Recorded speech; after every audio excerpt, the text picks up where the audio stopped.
Olá, começa o Além da Notícia, o programa transmitido direto do estúdio TV Zona da Mata, aqui de Muriaé. E você já sabe, o Além da Notícia comigo é aquele jeito diferentão de ser. E ajude o nosso programa a crescer um pouquinho mais. Acesse o nosso canal aí, se inscreva nele, acione o sininho, assim toda novidade que tiver, você vai estar sabendo em primeira mão. O nosso programa começou uma vez por semana e já estamos fazendo 2 vezes, segundas e quintas-feiras, sempre às 7 da noite. E você vai perder essa? Ah, me ajuda! Ajuda o Além da Notícia! Roda a vinheta, meu diretor, que eu volto já já!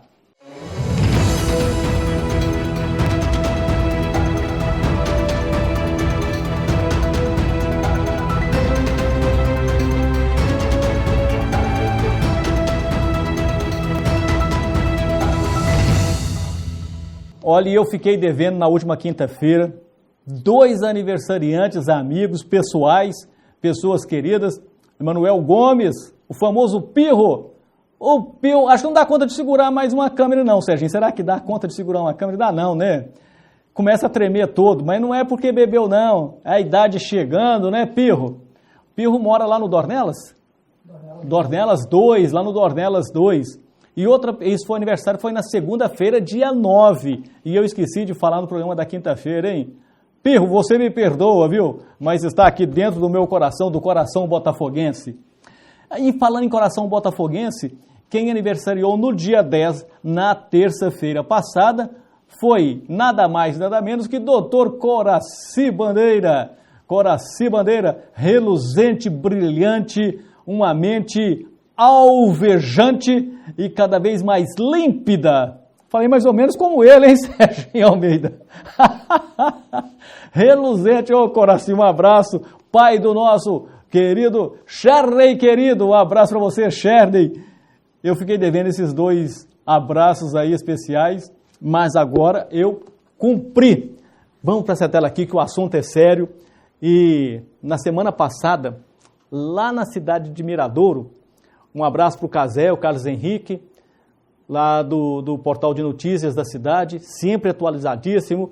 Ele fez essa reportagem para nós, falando de um caso grave que aconteceu lá na cidade de Miradouro, onde um marginal, um mau elemento, obrigou a sua amásia de apenas 21 anos, veja só. Ele obrigou ela a se queimar porque ele imaginou que ela o estava traindo. E como tortura, ele acabou fazendo com que ela se queimasse, ela se cortasse, ela se mutilasse, tudo pela insanidade da cabeça. E quem vai falar para nós é o doutor Gladson Ferreira, que conta o caso para nós. Agentes da 34 Delegacia de Miradouro efetuaram a prisão de um suspeito de 24 anos de idade em razão da prática de crimes de lesão corporal qualificada, constrangimento ilegal, ameaça, injúria real e cárcere privado em detrimento de sua amásia de 20 anos de idade. Este suspeito, após ter descoberto uma suposta traição, obrigou a vítima a se queimar com um garfo quente, bem como a cortar seu próprio cabelo, agredindo em seguida com socos e chutes. Este suspeito ainda teria gravado essa ação e enviado o vídeo para os familiares da vítima como forma de intimidá-los. Os agentes, após a identificação e coleta de provas, efetuaram a prisão em flagrante desse suspeito, que foi encaminhado ao presídio do Safira e aguarda agora a disposição da Justiça. Olha, quando é um crime de tortura, é um pouco mais sério, porque a pessoa ela é humilhada, ela não tem a quem recorrer, e nós temos, gente, 2024, e o pessoal ainda fazendo isso, humilhando, massacrando, diminuindo a pessoa, fazendo com que ela cometa um crime contra si mesmo, um torturador. Olha, crime contra a mulher já não tem justificativa. Aí quando partimos para a tortura, piora ainda mais. O rapaz de 24 anos acha que está no direito de ser dono e obrigar a menina de 21 anos a se mutilar, a se queimar para provar o seu amor. Isso não existe. Um ser humano não é escravo, não precisa ser escravizado e ninguém tem que viver sob torturas. Isso, pelo menos, é o que eu entendo como pensamento racional e pelo aquilo que eu estudo até hoje na minha vida. Vou falar nessa câmera agora porque é uma coisa boa. Há 2 semanas atrás, o queijo Minas virou um patrimônio da Unesco. E o nosso secretário de Turismo do Estado de Minas Gerais, o Leônidas, gravou para nós aí uma mensagem falando da felicidade de poder ver o queijo de Minas sendo reconhecido mundialmente. Hoje é um dia muito especial para Minas Gerais, eu acredito que é especial para o Brasil, visto que o título que nós recebemos hoje de Patrimônio Cultural e Imaterial da Humanidade, pelos modos de fazer o queijo Minas, é para o Brasil.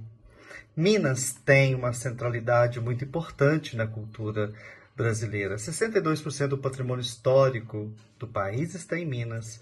E hoje, Minas inteira celebra suas regiões, os seus produtores, o governo de Minas, nossas gentes.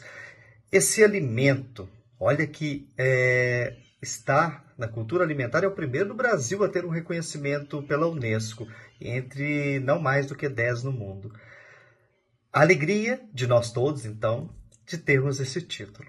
Um título que vai significar também para os produtores, para as regiões queijeiras, como nós assim denominamos, a potencialidade de fazer um turismo de experiência, de poder receber pessoas para verem e sentirem desde o campo, a ordenha, e o queijo, como faz, o pingo, e claro, degustar dessa iguaria que, em síntese, representa muito para Minas, é a própria mineiridade plasmada no queijo. Queijo, os modos de fazer o queijo Minas, então hoje, Patrimônio Cultural e Imaterial da Humanidade da Unesco. Coisa boa para Minas Gerais e para nós mineiros natos, aqueles que gostamos de queijo. A Luciana está quase no Rio de Janeiro, ela não gosta muito de queijo não. Ela compra queijo só para me agradar lá, porque ela não é muito chegada não, ela foge do queijo. Não é mineira não, já está com o pé no Rio de Janeiro, com certeza.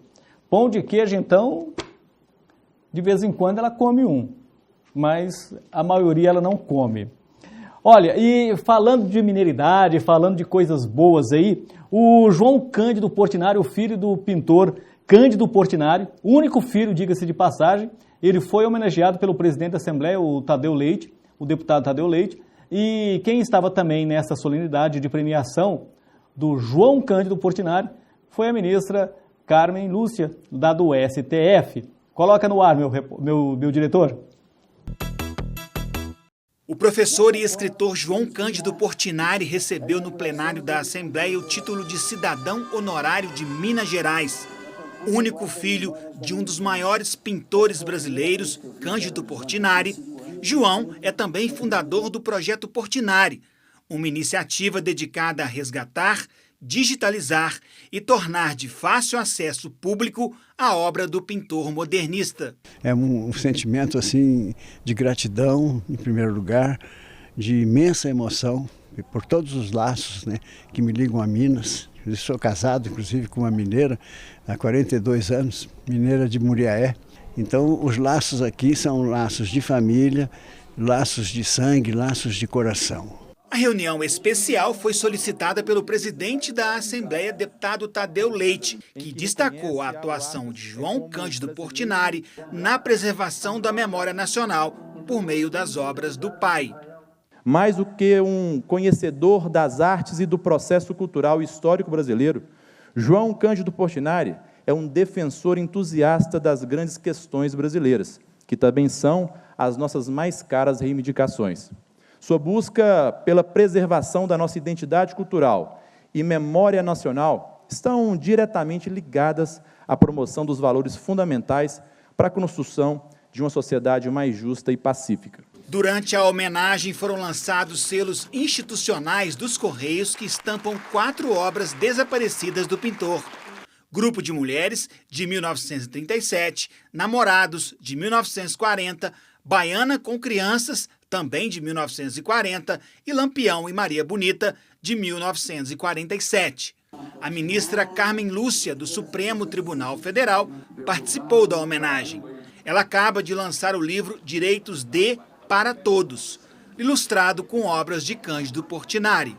Nós somos um povo, nós das Minas Gerais, que amamos todas as artes que são instrumentos de libertação do ser humano.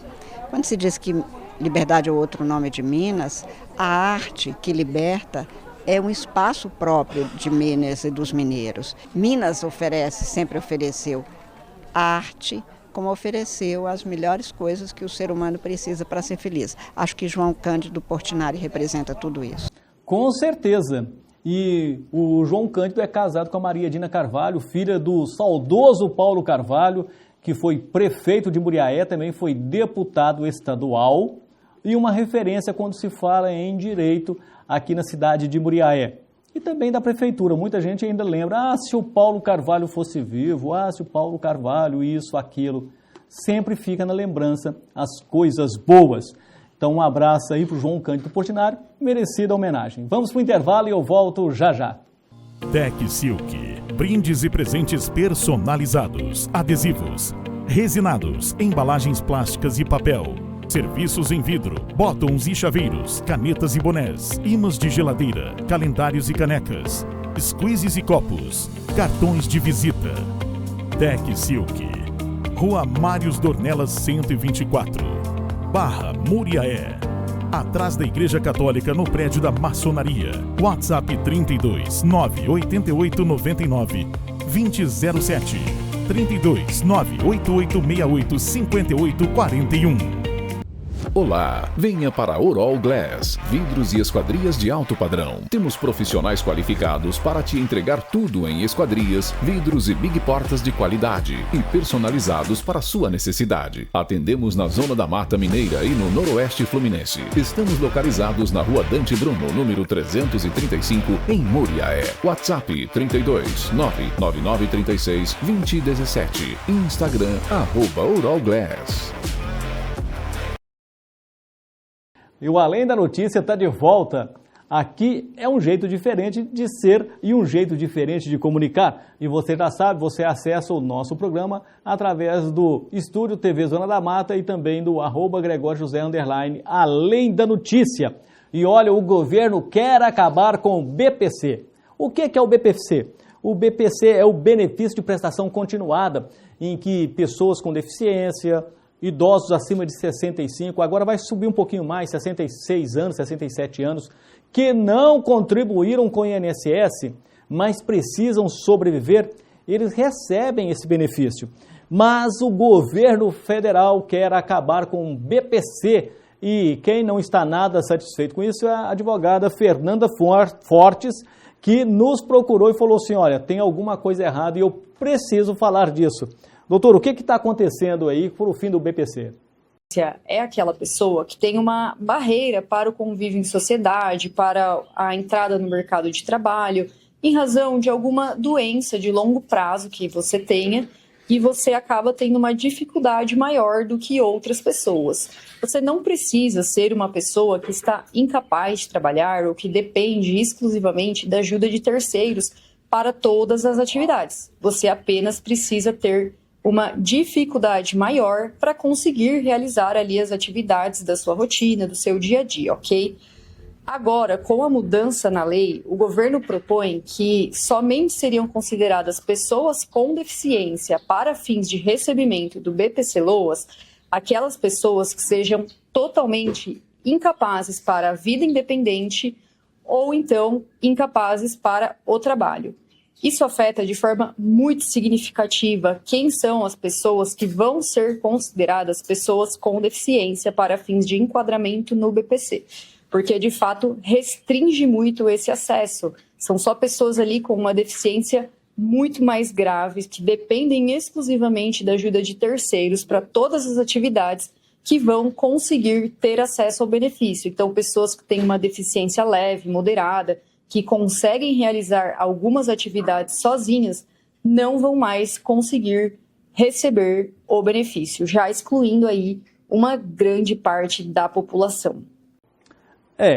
E o que deve ser pensado neste momento é que muitas pessoas precisam realmente Algumas ainda conseguem fazer algum serviço, prestar algum tipo de trabalho, mas não 100%.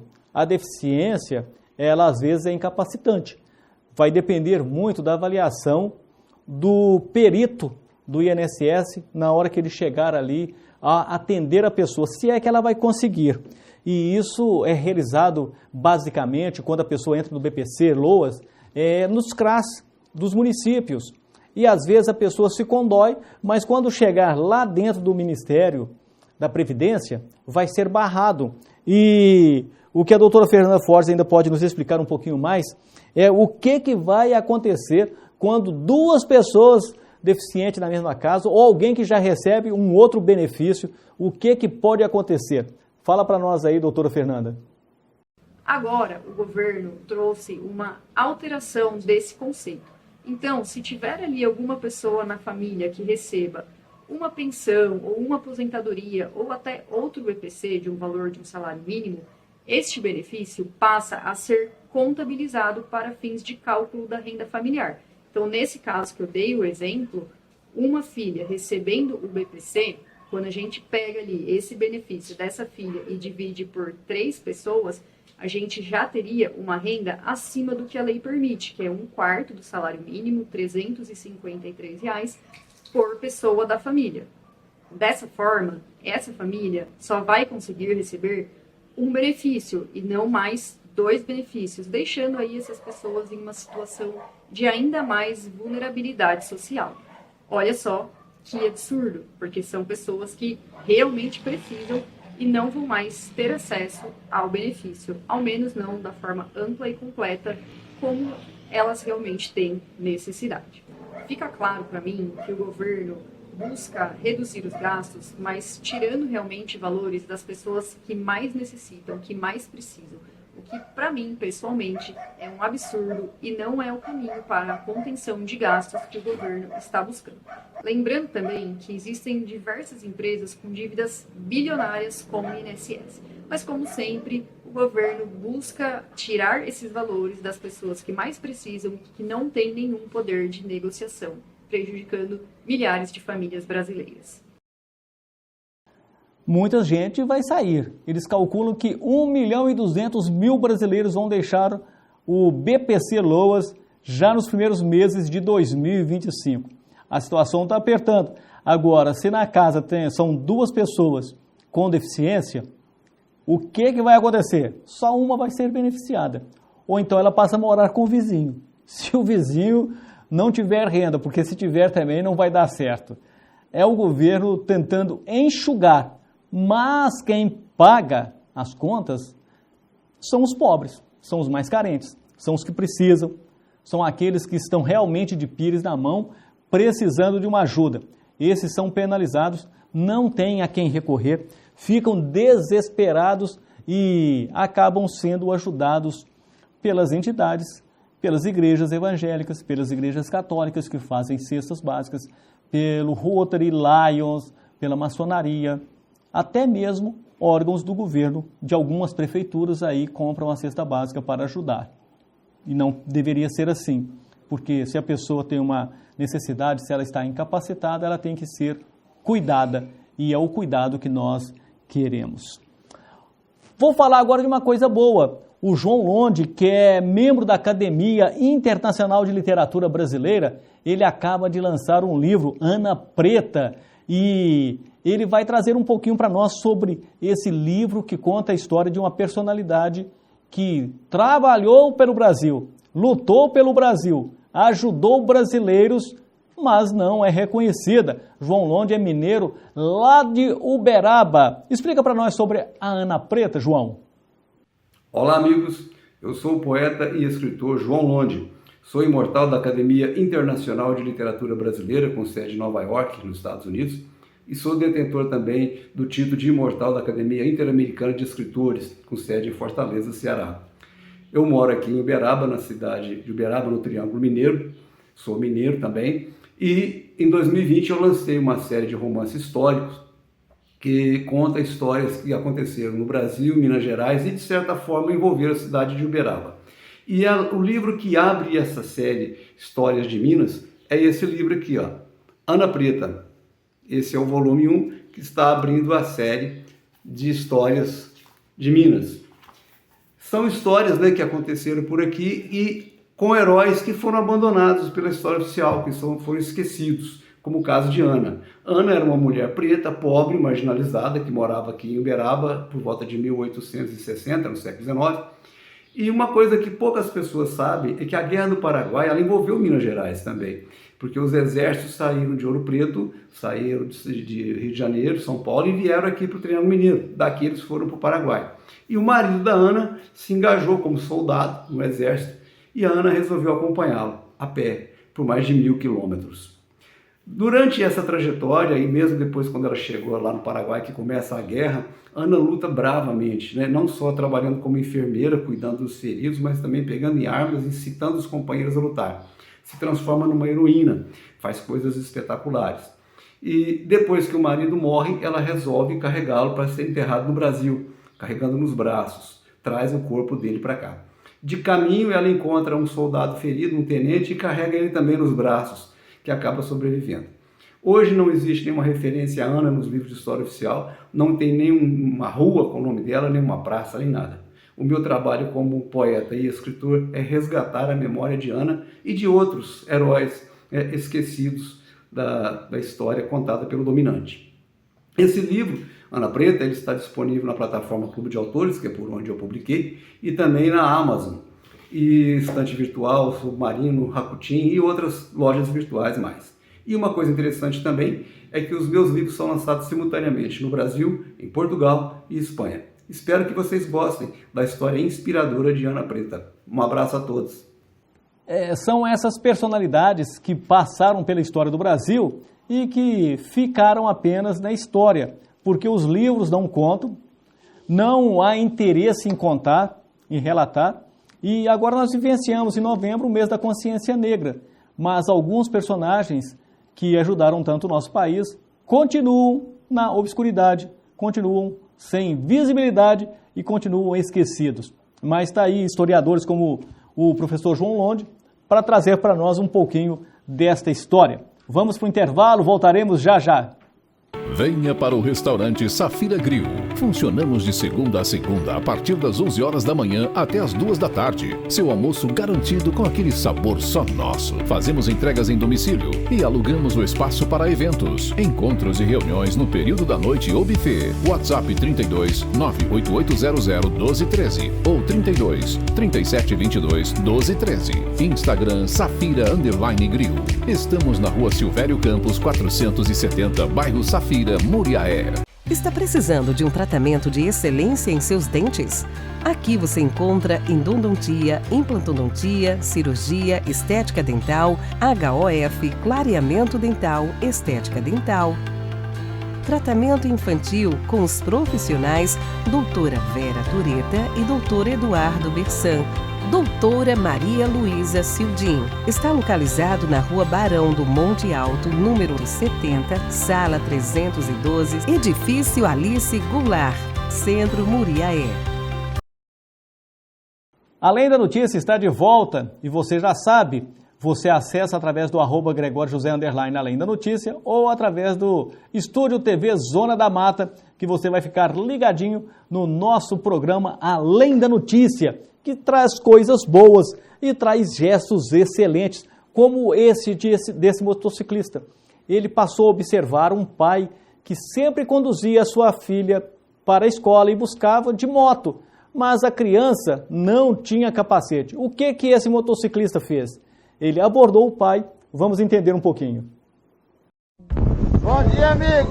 Você leva ela todo dia? Encosta aí um pouquinho. Sério mesmo. Vou te dar um presente, amigo. Pera aí.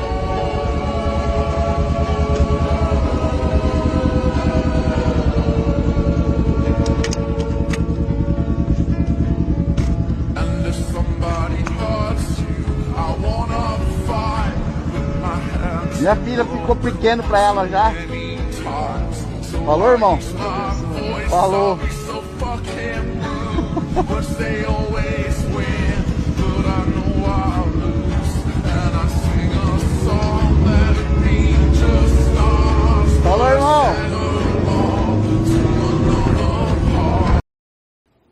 Coisa simples. Ele poderia muito bem pegar esse capacete, jogar fora ou deixar empoeirado na sua casa. Não, mas ele resolveu servir a outra pessoa, ajudar a estender a mão. Afinal de contas, transportar uma criança numa motocicleta já não é recomendado. O Código Nacional de Trânsito não permite, mas nós sabemos as dificuldades para levar crianças para a escola e nós temos que, às vezes, arriscar, mas pelo menos com segurança. Aqui no Sudeste, Minas Gerais, Rio de Janeiro, São Paulo, Rio de Janeiro em alguns lugares. São Paulo, eles cobram muito, a polícia cobra o uso do capacete. Agora, vai no Nordeste para ver. Sobe ali, Bahia para frente, vê se algum motociclista usa capacete. Não usa de jeito nenhum e o risco é daquele que cair da motocicleta e bater a cabeça no chão, porque eu vou te contar.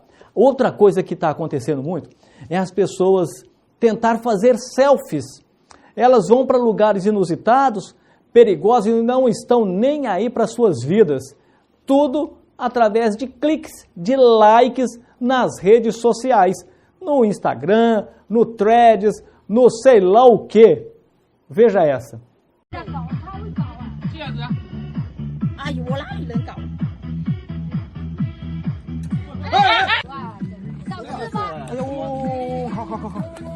Viu só?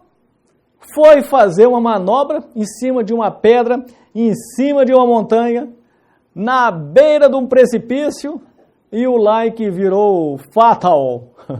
Aí a pessoa acha bonito se colocar em risco, ir para cima de um prédio. Você nem sabe o que está acontecendo, tudo em busca de aparecer. A pessoa quer se mostrar mais do que deveria ser. Tudo em busca de um like, tudo em busca de curtidas que não levam a nada. São esses os influenciadores. Essa aí rolou montanha abaixo como se fosse uma bolinha. E esse ciclista? O motociclista vem ali tranquilo, transportando um carona, talvez um trabalhador, talvez seja um mototaxista, e está trazendo um trabalhador ali com uma enxada, com uma cavadeira nas costas, e para o rapaz descer. Na hora que ele vai descer, vem um ciclista desatento e põe na tela, meu diretor.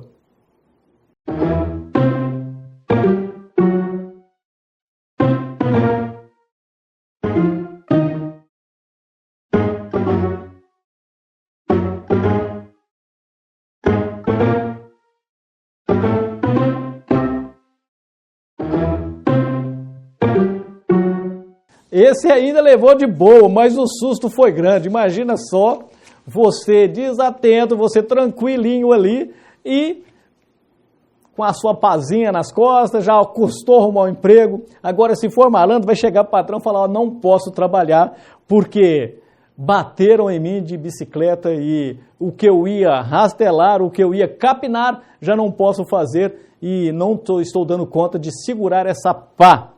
E outra coisa que é interessante em Minas Gerais é que a Assembleia Legislativa de Minas, ela quer modificar a maneira de cobrar o IPVA. Em vez de janeiro, o deputado pai do América, o América Mineiro, ele decidiu que era preciso que nós pagássemos o IPVA, o Imposto sobre Propriedade de Veículos Automotores, a partir do mês de março. Mas há um consenso lá e eles estão querendo que fica para fevereiro. Rapidinho, coloca na tela, meu diretor. Entre os projetos que receberam aval da Comissão de Fiscalização Financeira e Orçamentária em primeiro turno, está o do deputado Alencar da Silveira Júnior, que adia as datas de pagamento do IPVA em Minas, não começando mais em janeiro. A proposta original seria de cobrança entre os meses de março e maio, mas o texto que recebeu parecer favorável na comissão propõe que a cobrança comece em fevereiro. Que essa proposta do deputado Alencar da Silveira se concretize e pelo menos a gente não fique já pagando já no dia 17 de janeiro como é na atualidade. Tudo pode acontecer nos próximos dias, os deputados vão entrar de férias daqui a algumas horas, daqui a alguns tempos, nesse final de semana já não acontecerá mais nada na Assembleia, mas ainda pode ser que eles consigam aprovar e o Zema dá a canetada ali, permitindo que a gente fique pelo menos mais um tempo aí de prazo para a gente não ter que arcar logo nos primeiros meses, porque tem ali aumento de mensalidade, aumento do plano de saúde, as compras natalinas e do Réveillon acabam tudo respingando no mês de janeiro. E isso acaba pesando muito para nós trabalhadores. O Além da Notícia não trouxe nenhum entrevistado, mas nós já sabemos, final de ano chegando, nós temos que divertir. E muitas pessoas já estão pegando linha, já estão ganhando o seu espaço, estão indo se divertir, tanto para as festas natalinas, quanto para o Réveillon, a virada do ano. E esse ano, essa virada do ano, tem um sabor de felicidade para aqueles que foram eleitos e de despedida para aqueles que não foram reeleitos, principalmente alguns vereadores que estão deixando o poder legislativo. Também alguns secretários municipais que estão sendo dispensados aí de suas prefeituras e os prefeitos não reeleitos ou aqueles prefeitos que não puderam se candidatar novamente porque já estão no seu segundo mandato. Bom, tudo vai acontecendo e nós do Além da Notícia vamos ficando por aqui. Até o próximo programa, quase que a língua não saiu, até o próximo programa nós voltaremos com Além da Notícia. Um abraço a todos e até lá!